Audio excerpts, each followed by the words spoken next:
تاب کے درگے تیرگی میروی بہر توبہ درائے شباب غوی بشنو از گوش دل مثنوی مانوی در رہے صدق برتا مسمم شوی بشنو از گوش دل مثنوی مانوی در رہے صدق برتا مسمم شوی۔ بسم اللہ الرحمن الرحیم، الحمدللہ رب العالمین، والصلاة والسلام علی سیدنا و مولانا محمد سید الکونین والثقلین وعلی آلہ واصحابہ اجمعین، اما بعد۔ گزشتہ کے درس میں ہم پڑھ رہے تھے کہ فرعون کو موسیٰ علیہ السلام کے نصیحتیں کرنے کے بعد موسیٰ علیہ السلام وہاں سے چلے گئے، کیونکہ فرعون نے مہلت مانگی تھی۔ اس کے بعد پھر فرعون نے اپنی بیوی آسیہ سے اس بارے میں مشورہ کیا۔ آسیہ نے مختلف اہم باتیں بتاتے ہوئے فرعون سے کہا کہ یہ بہت بڑی عنایت کی بات ہے کہ ایک اللہ کا جلیل القدر نبی آپ جیسے سرکش، گمراہ اور کافر کے پاس آ کر ہدایت دیتا ہے۔ یہ عنایت کی بات ہے، آپ زیادہ مت سوچئے اور فوری موسیٰ کی بات پر لبیک کہہ کر ایمان کی دولت سے مالا مال ہو جائیے۔ بہت ساری اہم باتیں آسیہ نے فرعون کو بیان کی۔ آسیہ کی باتیں اگرچہ کہ فرعون کو بھی سمجھ میں آئی، لیکن چونکہ وہ بادشاہی تکبر سے بھرا ہوا تھا، اور بادشاہوں کا ایک خاص طریقہ کار ہوتا ہے، وہ یہ ہے کہ وہ کوئی بھی بڑا فیصلہ اپنے جو خاص وزیر ہوتے ہیں، جس کو وہ وزیر اعظم کہے یا پھر ہوم منسٹر کہے یا کوئی بھی اس کو عہدہ دے، وہ بہت خاص مشیر ہوتا ہے، اس سے مشورہ کیے بغیر وہ کام نہیں کرتا۔ تو اس نے آسیہ سے کہا کہ میں اپنے خاص مشیر حامان سے مشورہ کروں گا۔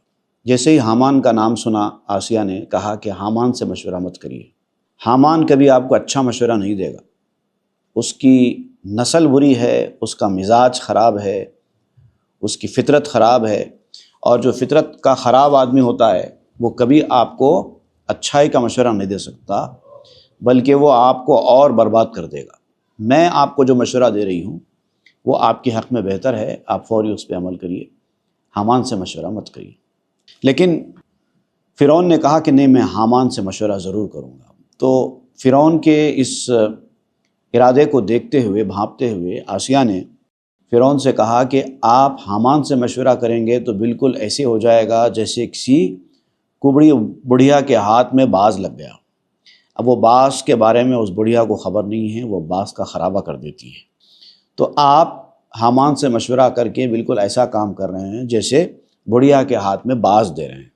وہ تو اس کو نوچ ڈالے گی، اس کے ناخن جو اس کی قیمتی دولت ہے، اس کا اثاثہ ہے، اس کو اکھاڑ دے گی اور اس باز کو کہیں کا نہیں رکھے گی۔ یہ بات گزشتہ کے ایپیسوڈ میں ہم پڑھ رہے تھے۔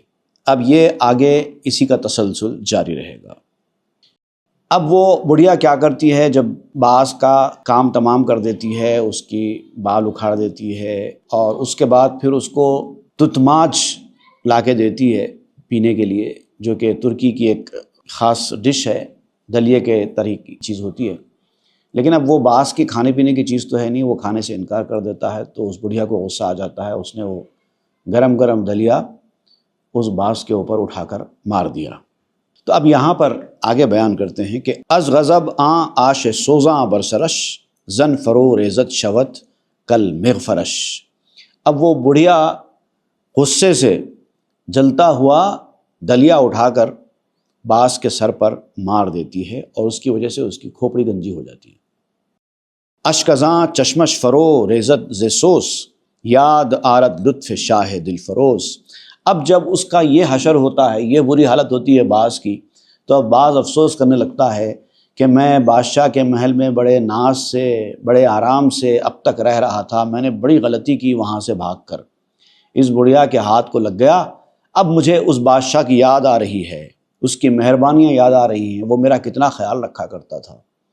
میں نے آزادی کے لالچ میں آ کر بادشاہ کا محل چھوڑ دیا، اب یہاں پر اس بڑھیا کے ہتے میں چڑھ گیا، اب میری حالت بری ہو گئی۔ زاں جو چشم ناز نینے بادلال کے چہرہ شاہ دارت صد کمال۔ وہ جو بادشاہ تھا مجھے مہربانی سے دیکھتا تھا، میری ایک ایک چیز کا خیال کرتا تھا، اس کے چہرے کو دیکھ کر میری آنکھوں کو ٹھنڈک ملتی تھی۔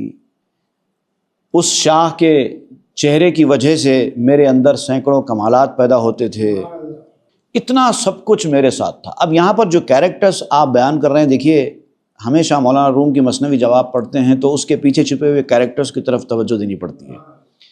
بادشاہ سے مراد یہاں پر اللہ تعالیٰ کی مہربانیاں ہیں، جیسے کہ بادشاہ کی مہربانیاں اس باز کے اوپر تھیں، اور باز سے مراد اللہ کا وہ بندہ جو اللہ کے راستے پر ہے، اور اس بڑھیا سے مراد دنیا دار آدمی۔ جب اللہ کا نیک بندہ اللہ کے راستے سے ہٹ کر کسی دنیا دار کے چنگل میں پھنس جاتا ہے تو اس کا یہی حال ہوتا ہے۔ تم یہ مت سمجھو کہ ہم اللہ کے راستے پر رہ کر پابندیوں میں جکڑے ہوئے ہیں، یہ پابندیاں تمہارے حق میں بہتر ہے۔ تم آزادی کے خیال سے اگر وہ راستہ چھوڑ دو گے تو ایسی بڑھیا کے چنگل میں پھنس جاؤ گے، اور پھر وہ سب کچھ تمہارا اکھاڑ لے گی۔ اس کے بعد پھر تم کو یاد آئے گا کاش میں اسی راستے پر رہا ہوتا۔ یہی جو کچھ ہو رہا ہے باز کے ساتھ۔ چشم مازاغ شدہ پر زخم زاغ، چشم نیکس چشم بد با درد و داغ۔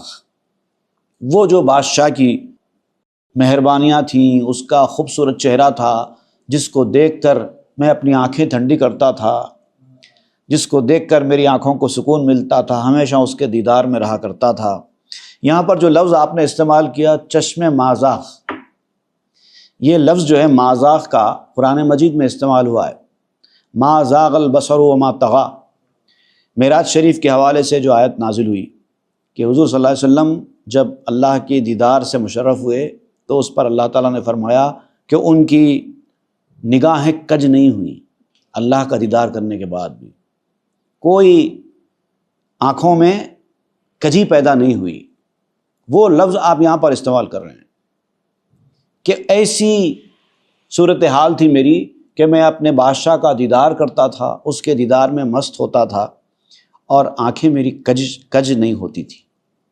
وہ کتنے اچھے دن تھے، میں اس راستے پر تھا اور اس راستے کی اچھائیوں سے لطف اندوز ہو رہا تھا، لیکن دنیا طلبی کی خواہش، آزادی کی خواہش میرے اندر پیدا ہو گئی۔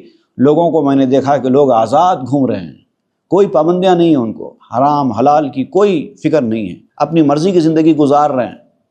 ان کو دیکھ کر میرے اندر بھی ایک شیطانی وسوسہ آیا کہ کیوں میں ان پابندیوں والی زندگی جیوں، میں بھی اپنی آزاد زندگی جینا چاہتا ہوں۔ اور اگر کوئی اللہ کا وہ نیک بندہ اس راستے کو چھوڑ کر اس راستے پہ آ جائے آزادی کے خیال سے تو وہ کہیں کا نہیں رہتا ہے۔ اس کی جو اچھی آنکھ رہتی ان لوگوں کی نظر کی وجہ سے داغ والی بن جاتی ہے۔ وہ باز ہے، زاغ نہیں ہے۔ زاغ کوے کو کہتے ہیں، باز فیلکن اور زاغ کوا، بہت بڑا فرق ہے دونوں میں۔ اسی لیے بزرگوں نے کہا ہے کہ زاغ کیا جانے باز کی باتیں۔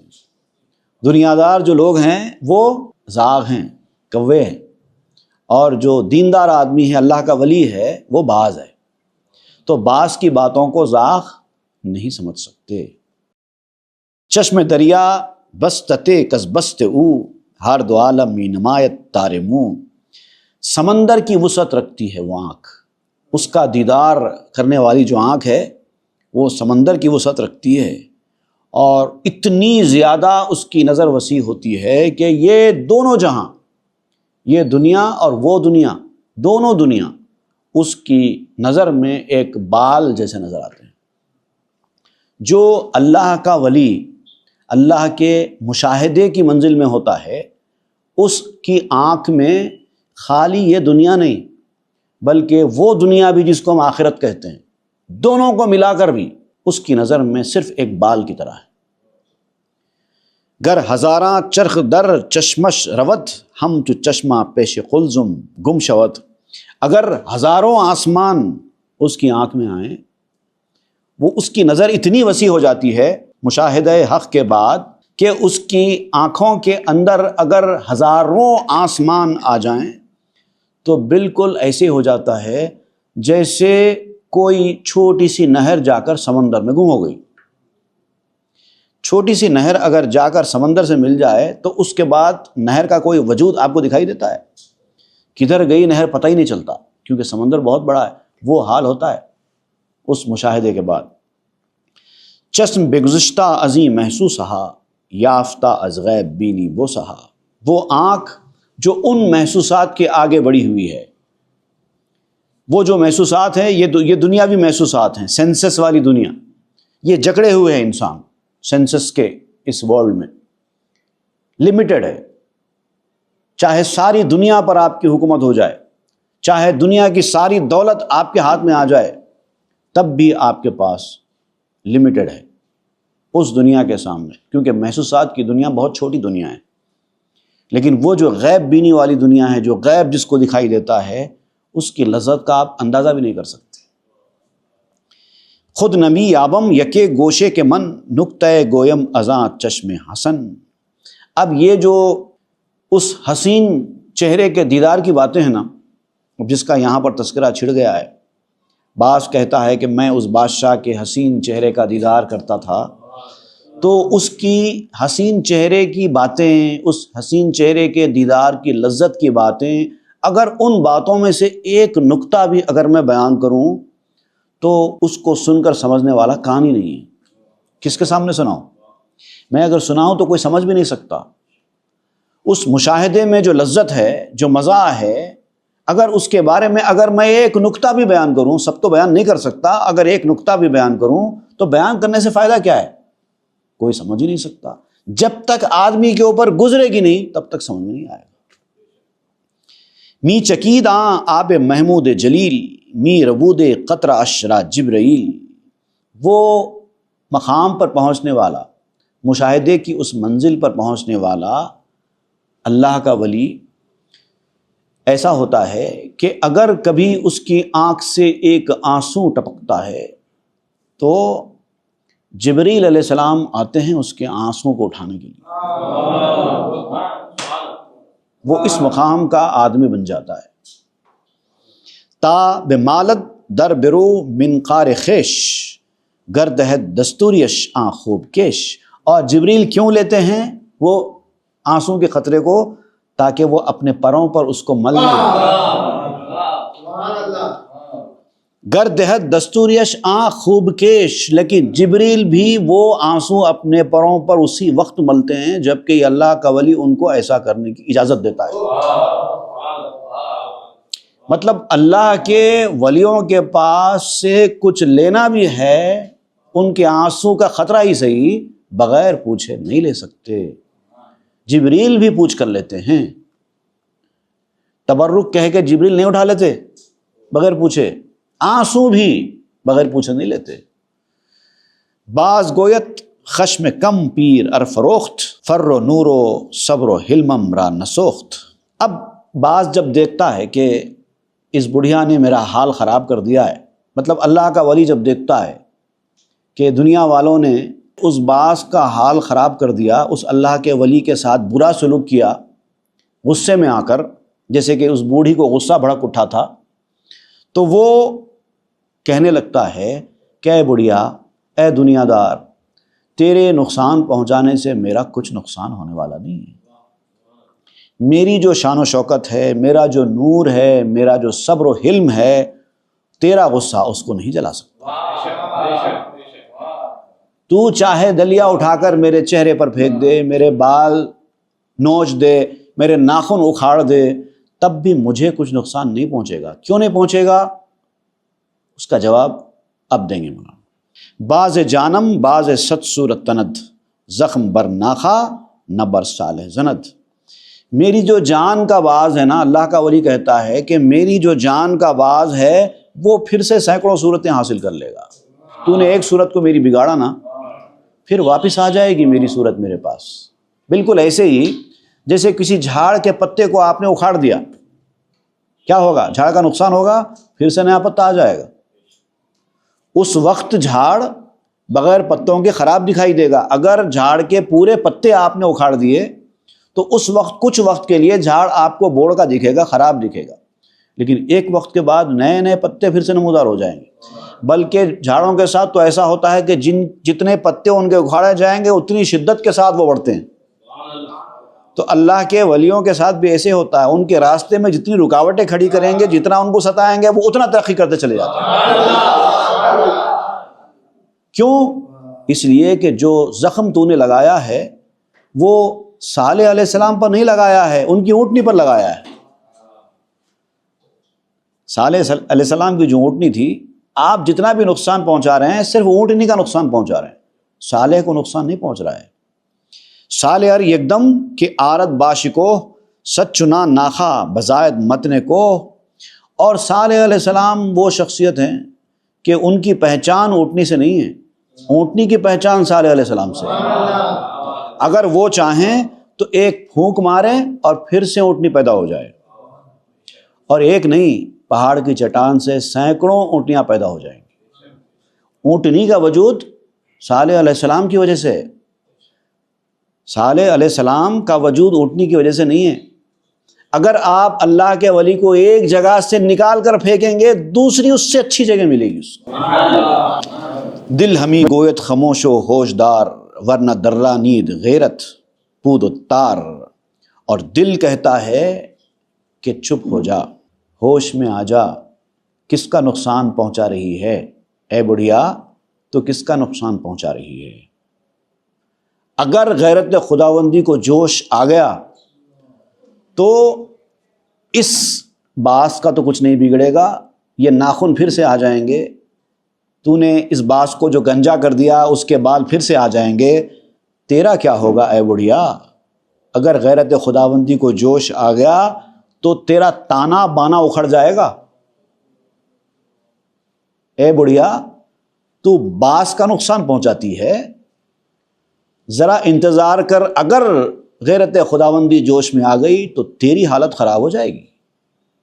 غیرت اشرا ہست صد حلم نہاں ورنہ سوزی دے بیک دم سج جہاں۔ اب معاملہ یہ ہے کہ اللہ تعالیٰ بڑا حلیم ہے، حلم والا ہے، وہ بندوں کی حرکتوں کو برداشت کر کے نظر انداز کر دیتا ہے، مہلت دے دیتا ہے۔ اللہ تعالیٰ چاہے تو انسان کے گناہوں پر ایک سیکنڈ کے اندر گرفت کر لے، پکڑ لے اور فوری سزا دے دے، لیکن اللہ تعالیٰ چھوڑ دیتا ہے، مہلت دیتا ہے۔ یہ اس کا حلم ہے، یہ اس کی بردباری ہے۔ تو اللہ تعالیٰ چونکہ حلم اور بردباری والا ہے، وہ فوری گرفت نہیں کر رہا ہے، تو لوگ یہ سمجھنے لگتے ہیں کہ ہماری اس غلطی پر گرفت نہیں ہونے والی۔ نہیں، اللہ تعالیٰ کا حلم جب تک کام کر رہا ہے تب تک تو آپ کو کچھ نہیں ہوگا، لیکن جس وقت غیرت خداوندی کو جوش آ گیا اس وقت آپ کو دنیا کی کوئی طاقت نہیں بچا سکتی۔ ایک دم سے سینکڑوں جہان پھونک دیے جائیں گے، ایسا ہو سکتا ہے۔ پوری زمین کو ایک جبریل کے پر میں اٹھا کر پھینک دیا جا سکتا ہے اگر غیرت خداوندی جوش میں آ گئی۔ تو اللہ والوں کے ساتھ بھیڑنے کی کوشش نہیں کرنا۔ اگر حلم اللہ کا کام کرتا رہا تو آپ بچ گئے، لیکن اگر غیرت کو جوش آ گیا تو پھر آپ کا کام تمام ہو گیا۔ نخوت شاہی گرفتش جائے پند تا دل خدرا ز پند او کرد بند۔ اب یہاں پر فرعون کے ساتھ معاملہ کیا تھا کہ اس کا جو بادشاہی تکبر تھا نا، وہ اپنی جگہ پر قائم تھا۔ موسیٰ علیہ السلام کی باتیں فرعون کے دل میں اتر گئی، آسیہ کا مشورہ فرعون کے دل میں اتر گیا، لیکن جو نصیحت قبول کرنے کا جو جوہر ہوتا نا، وہ تکبر والوں کے پاس نہیں ہوتا۔ جو اپنے آپ کو بڑا سمجھتے ہیں وہ کبھی کسی کے مشورے پر کام نہیں کرتے، ان کے اندر جاتا ہی نہیں ہے مشورہ۔ ایسا کان کے اندر جاتا ہے تو زیادہ سے زیادہ دماغ تک جاتا ہے، وہاں سے نکل جاتا ہے، دل کے اندر نہیں جاتا، کیونکہ وہ تکبر ہے۔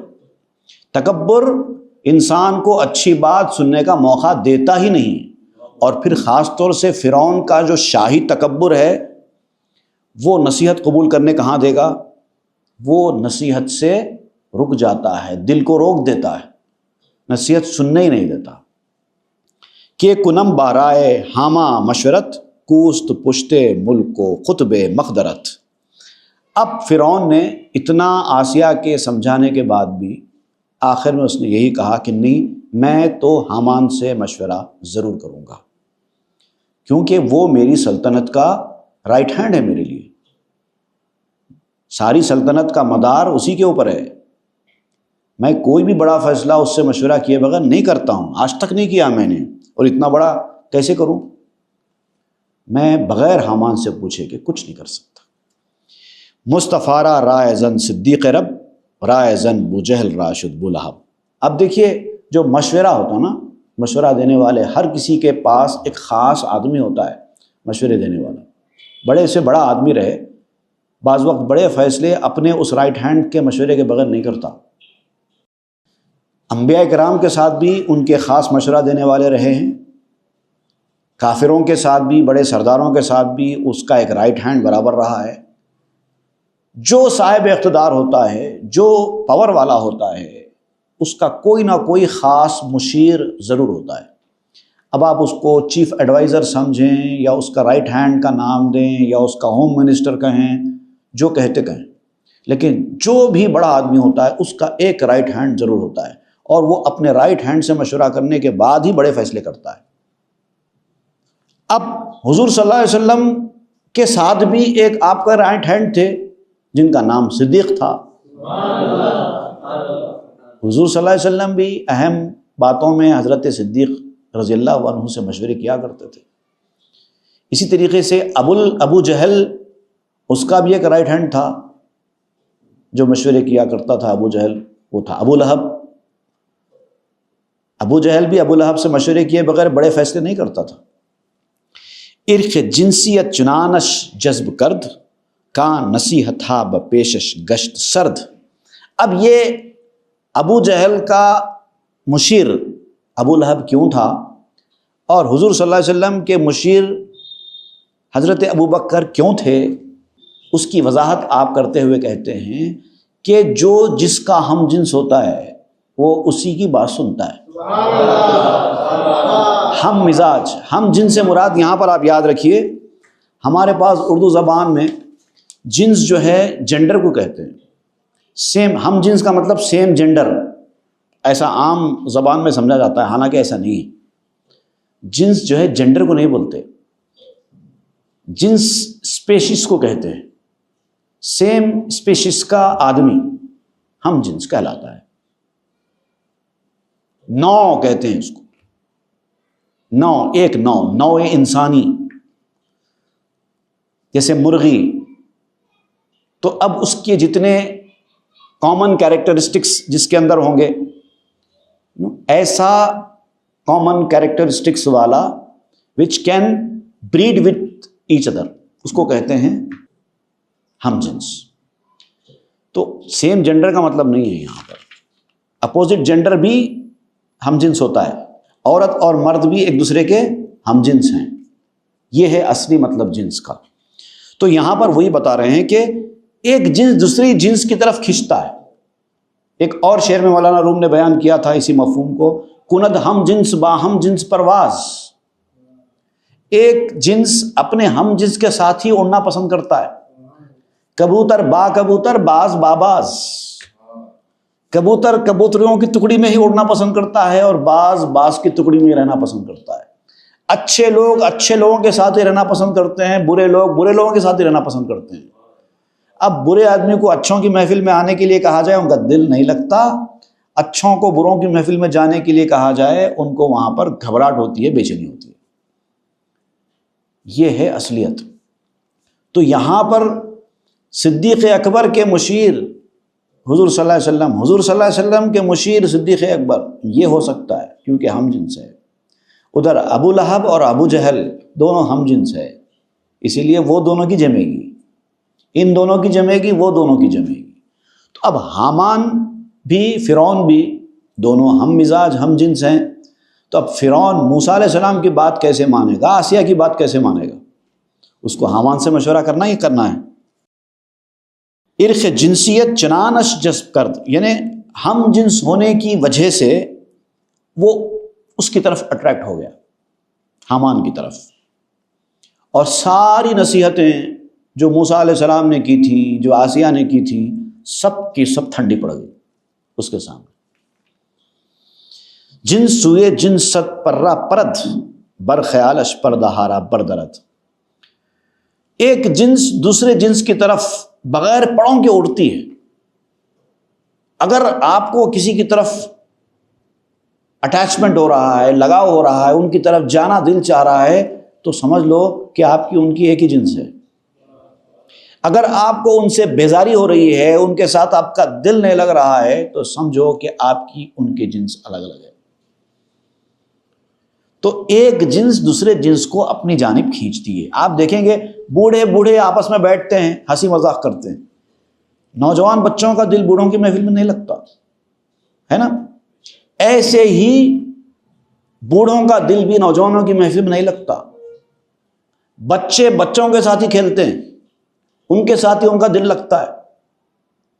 یہ وہی ہے، اس کو کہتے ہیں جنس کے اثرات۔ اب یہاں پر جنس کے اثرات کو سمجھانے کے لیے مولانا روم ایک اور حکایت یہاں پر بیان کر رہے ہیں کہ ایک عورت کا واقعہ ہے کہ ایک مرتبہ ایک عورت کا چھوٹا بچہ چھت پہ سے چڑھتے چڑھتے ایک ایسے پرنالے کے اوپر چلا گیا کہ اس کے پیچھے دریا ہے، اور اگر اس کا ذرا پاؤں پھسلا تو سیدھا وہ دریا میں گر جائے گا۔ اب جیسے ہی ماں نے یہ منظر دیکھا، بے چین ہو گئی اور فوری، اب وہاں پر وہ چڑھ نہیں سکتی تھی، چھوٹا بچہ چڑھ کے چلا گیا، اب بڑی عورت وہاں نہیں جا سکتی، تو اب کسی طرح اس بچے کو اس خطرے سے نکالنے کے لیے وہ اٹریکٹ کر رہی ہے بچے کو، تاکہ بچہ اس کا اتر کے آ جائے، لیکن بچہ آتا نہیں۔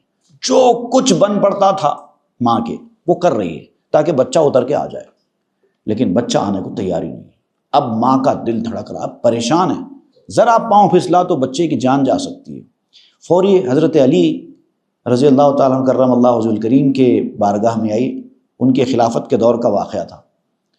آ کر کہنے لگی کہ آپ مدد کیجئے، میں بہت پریشان ہوں، میرا بچہ ایسا چڑھ گیا ہے اور ذرا غفلت ہوگی تو وہ اس کی جان کے لالے پڑ سکتے ہیں، آپ بہت دانا سمجھدار ہیں، آپ کوئی نہ کوئی حل نکال سکتے ہیں۔ تو مولا علی پریشان ہو کر بھاگ کر نہیں آئے، بلکہ صرف ایک ٹیکنیک بتائی، تم ایسا کرو آرام سے بچہ ادھر کے آ جائے گا۔ اور وہ کیا ٹیکنیک تھی انشاءاللہ ہم آئندہ کے درس میں پڑھیں گے۔ وصلی اللہ تعالیٰ علی خیر خلق سیدنا محمد و آلہ وسلم والحمد للہ رب العالمین۔ تاب کے درگے تیرگی میں روی، بہر توبہ درائے شباب غوی، بشنو از گوش دل مثنوی معنوی، در رہے صدق برتا مسمم شوی، بشنو از گوش دل مثنوی معنوی، در